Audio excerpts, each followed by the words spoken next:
Hello everyone, ಇವತ್ತೊಂದು chicken starter ರೆಸಿಪಿನ share ಮಾಡ್ತಿದ್ದೀನಿ. ಇದು ಮಾಡಿದ ಉದ್ದೇಶ ಅಜ್ಜಿ ಮನೆಯಲ್ಲಿ ಕಿಟ್ಟಿ ಪಾರ್ಟಿ ಅರೇಂಜ್ ಮಾಡಿದ್ದಾರೆ. ನೋಡಿ, ಈ ವಯಸ್ಸಲ್ಲಿ kitty party, dating, shopping, parlour, Valentine's Day ಅಂತ ಬ್ಯುಸಿ ಇದ್ದಾರೆ.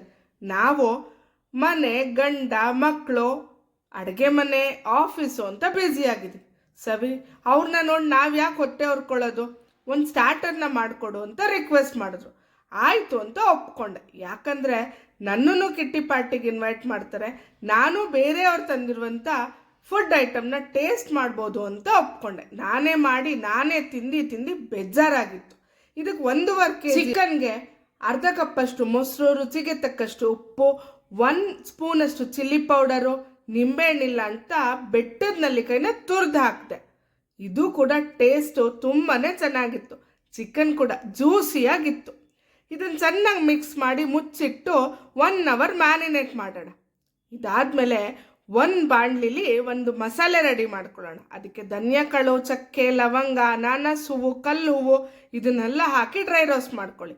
ಇದಕ್ಕೇನೆ ಶಾಯಿ ಜೀರಾ, ಸೋಂಪು, ಪೆಪ್ಪರ್ನ ಹಾಕಿ ಕೂಡ ಡ್ರೈ ರೋಸ್ಟ್ ಮಾಡ್ಕೊಳ್ಳಿ. ಬ್ಲೆಂಡ್ ಮಾಡಿ ಸೈಡಲ್ಲಿ ಎತ್ತಿಟ್ಕೊಳ್ಳಿ. ನೋಡಿ, ಟೊಮ್ಯಾಟೊನ ಈ ಥರ ಸ್ವಲ್ಪ ಬೇಯಿಸಿ ಹಾಕಿ, ಸ್ವಲ್ಪ ಟೇಸ್ಟ್ ಡಿಫ್ರೆಂಟ್ ಆಗಿರುತ್ತೆ. ಈಗ ಒಂದು ಬಾಣಲಿಗೆ ಸುಮಾರು 3 ಸ್ಪೂನಷ್ಟು ಎಣ್ಣೆ ಹಾಕಿ, ಈರುಳ್ಳಿ ಚೆನ್ನಾಗಿ ಹುರಿದಾದ್ಮೇಲೆ ಶುಂಠಿ ಬೆಳ್ಳುಳ್ಳಿ ಪೇಸ್ಟು, ನಾವೇನು ಬೇಯಿಸಿ ಕಟ್ ಮಾಡಿ ಇಟ್ಕೊಂಡಿರ್ತೀವಿ ಟೊಮ್ಯಾಟೊ, ಅದನ್ನು ಹಾಕಿ ಚೆನ್ನಾಗಿ ಹುರಿರಿ. ನಾನು ಸಪ್ರೇಟ್ ಪ್ಯಾನಲ್ಲಿ ಸ್ವಲ್ಪ ಚಿಕನ್ನ ಚೆನ್ನಾಗಿ ರೋಸ್ಟ್ ಮಾಡ್ಕೊಂಡಿದ್ದೀನಿ. ಸ್ವಲ್ಪ ಆಯಿಲ್ ಹಾಕಿ ಈ ಥರ ಚಿಕನ್ ಹಾಕಿ ಚೆನ್ನಾಗಿ ರೋಸ್ಟ್ ಮಾಡ್ಕೊಳ್ಳಿ. 80% ಇದರಲ್ಲಿ ಕುಕ್ ಆಗಬೇಕು.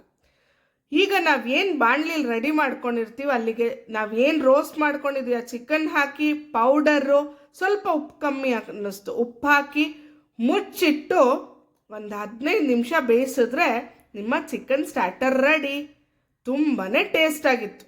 ಸರಿ, ಮಾಡಾಯ್ತಲ್ಲ ಅಜ್ಜಿಗೆ ಕೊಡೋಣ ಅಂತ ಕೊಟ್ಬಿಟ್ಟು ಬಂದು ರೆಡಿಯಾಗಿ ವೆಯ್ಟ್ ಮಾಡ್ತಾ ಇದ್ದೀನಿ. ನನ್ನನ್ನು ಕಾಲ್ ಮಾಡ್ತಾರೆ, ಕರೀತಾರೆ ಅಂತ.